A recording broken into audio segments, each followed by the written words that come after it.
Ho ho ho! Merry Christmas everybody, welcome back to the channel. We've got a 2-for-1 special here. We're a wee bit late, so we're going to fire in Rangers Mirren start 11 reaction while we're at it, but that'll come after the 7 questions get answered. So, first question from Paul: are the Rangers coming?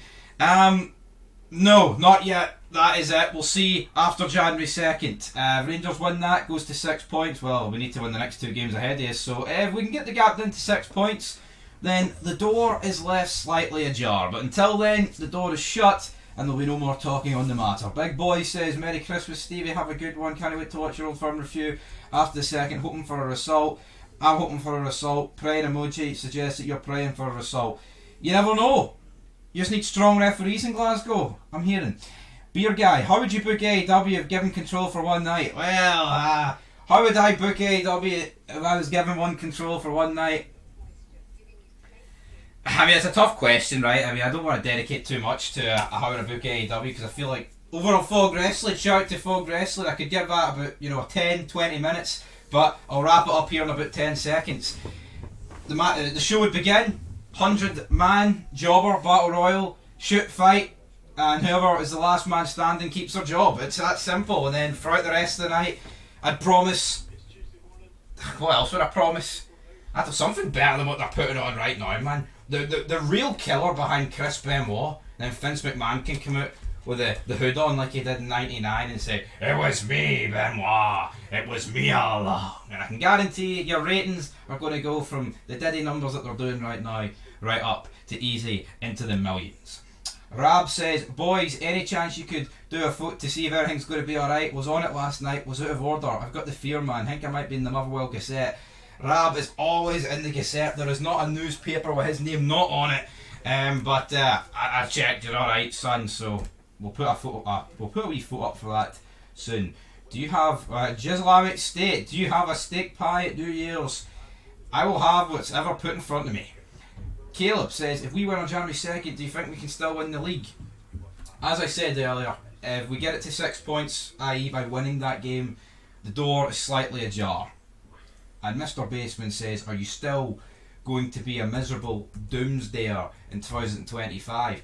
Well, that depends on Rangers. If they want to step up to task and actually beat Celtic on the 7th time of asking under Philip Clement, then I will be a happy bear. But if they don't, I will be a bear that's been awakened from hibernation 2 months early. Because, I'm sorry, we can't be accepting mediocrity and not winning 1 match out of 7 and being 9 or worse points behind come after January 2nd, alright? See this doomsday pish? If you're a Rangers fan and you're happy with what's happening right now, then I don't think you're a Rangers fan. It's that simple. But speaking of Rangers, we've got a start 11 reaction. Jack Butland returns. Thankfully, he's not injured. I think there was a lot of debate about Butland. That isn't good. He should have played for the club, the shirt, before he went and seen his newborn child. I get that, but it's not like it was the cup final. It's not like it was a massive European knockout round in the semi-final or a massive game in the league that could have clinched us something, or another cup final. It was a game against, who were we even playing? Who's Rangers' last game against? Dundee. Aye, Dundee. It's not like that, I get it, every game's big, right? We need to win every game at the end of the day, but I'm not going to have too much of a go at Jack Butland for that, and I've always said here I've no issues giving Liam Kelly a game, so Butland's back in. Tavern at right back. Beside him, we have got Sterling and Balogun with Yefty on the left, so that's a wee bit surprising that Sterling again is starting another match. Balogun in beside him. You would have thought maybe Proper's injured, but Proper's actually on the substitutions bench, so that's fair enough. But again, it's just more BS for Clement and Co. We heard a couple of weeks ago in months, Sterling's no fit enough to play consecutive games at right back, and now all of a sudden he can start consecutive games at centre back. Sounds like James Tavernier has Philip Clement's balls in a vice grip. Barron and Diamonde in the midfield. Again, I wouldn't have minded Raskin starting, but Raskin, I think the kid deserves a break. He's absolutely ran his pan in the past few weeks. Tierney on the right, Barami on the left, Yanis Hadji through the middle, and Egan Mane up front. So there is no room for Danilo in the starting 11. He is on the bench, and Cortez is also on the bench. Raskin makes the bench, McCausland, Kieran Doyle and Dessers. Honestly, I get why Dessers is on the bench, right? Because you know what? As much as I don't think he should be playing for this football club again, due to you know, a lot of shit that he's done this season. The guy, he can still score a goal, right? You'd be lying to yourself saying that Cyril Dessers is of no use to us while he's under contract. Although Kieran Doyle, on the other hand, he is no use to us, man. He's pish. There's just nothing to him. He can't run, he can't tackle, he can't pass, he can't shoot. The only thing he's good at and consistent at is playing shite.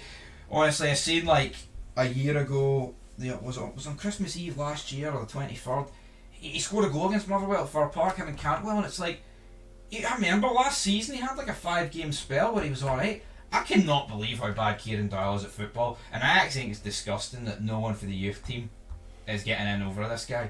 And I'm sick of the reasonings of, oh, but we need to keep him in the shop window. I would actually argue keeping this guy in the shop window makes him less likely to get bought. This guy needs to be like one of those things where you buy like a mystery package online, you don't know what you're going to get, and then he arrives. See this guy in the shop window, man, this shop's going to go out of business. And that's where we're going to leave it. So yeah, review coming soon, but that starting 11 should get the job done, and based off today's results, we need to get the job done. So till then, peace.